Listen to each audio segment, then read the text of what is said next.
सुशांत सिंह राजपूत क्या शैतान से डर गए? क्या उन्हें शैतान का खौफ सताने लगा था?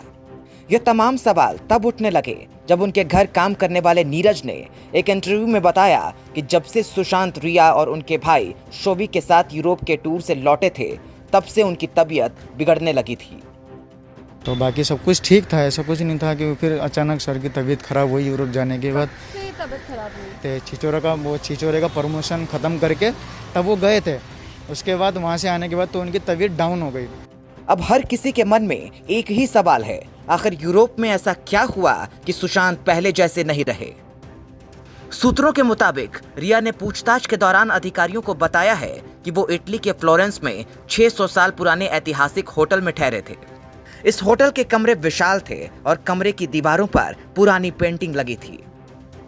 जिस कमरे में वो ठहरे थे उसमें ऐसी ही एक पेंटिंग थी। इसमें दिखाया गया था कि शैतान अपने ही बच्चे को निगल रहा है, जिसे यूरोप और बाकी पश्चिमी देशों में सैटन कहा जाता है। सैटन काली शक्तियों का राजा माना जाता है। रिया के मुताबिक सुशांत ऐसे ही एक कमरे में अकेले थे। रिया अपने भाई शोवी के साथ थी। वो जब वापस सुशांत के कमरे में आई तो सुशांत के चेहरे पर खौफ था। वो खौफ उनके चेहरे पर साफ देखा जा सकता था। आखिर ऐसा क्या है उस पेंटिंग में? सैटन की उन तस्वीरों को बनाया था स्पेन के आर्टिस्ट फ्रांसिस्को गोया ने। यह पेंटिंग उन 14 ब्लैक पेंटिंग में से एक है जिसे गोया ने अपने घर की दीवारों पर बनाया था। गोया ने इन तस्वीरों को स्पेन के मैड्रिड के पास अपने घर की दीवारों पर बनाया था। गोया 1819 से 1823 4 साल तक यहाँ रहे। इन चित्रों में से एक सैटन देवोरिंग हिज ऑनसन था। ये सभी 14 तस्वीरों को सरकार की ओर से मान्यता नहीं दी गई। ये कहा जाता है कि गोया का भूतिया काम आंतरिक संघर्ष का प्रतिबिंब थी, जो उस समय स्पेन में लोगों के बीच सरकार के लिए गुस्सा चरम पर था। इसके साथ ही वो अपने बेटे की तस्वीरें समर्पित करना चाहते थे।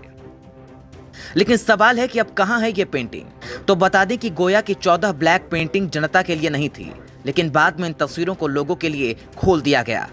मैड्रिड के प्रसिद्ध संग्रहालय म्यूजियो डेल प्राडो में यह तस्वीरों को रखा गया है। रिया के मुताबिक उस रात वो और शोविक सुशांत के ही कमरे में सो गए। सुशांत को बार बार उस पेंटिंग को लेकर भ्रम होने लगा। वहीं रिया ने उन्हें शांत करने के लिए कसकर पकड़ रखा था।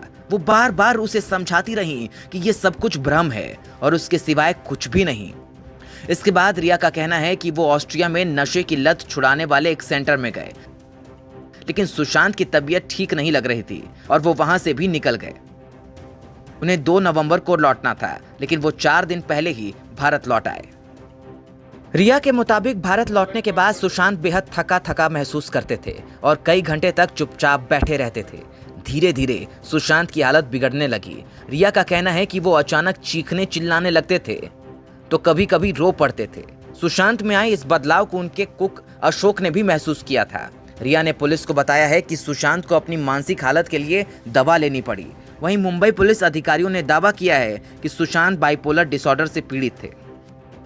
इस प्रकार का तथ्य, इस प्रकार के फैक्ट हमारे जो ट्रीटमेंट के पेपर्स फ्लैट में से मिले, वहाँ पे भी हमको ट्रीटमेंट के पेपर्स मिले हैं कि वो 4-5 डॉक्टर्स को कंसल्ट कर रहे थे, साइकियाट्रिस्ट को।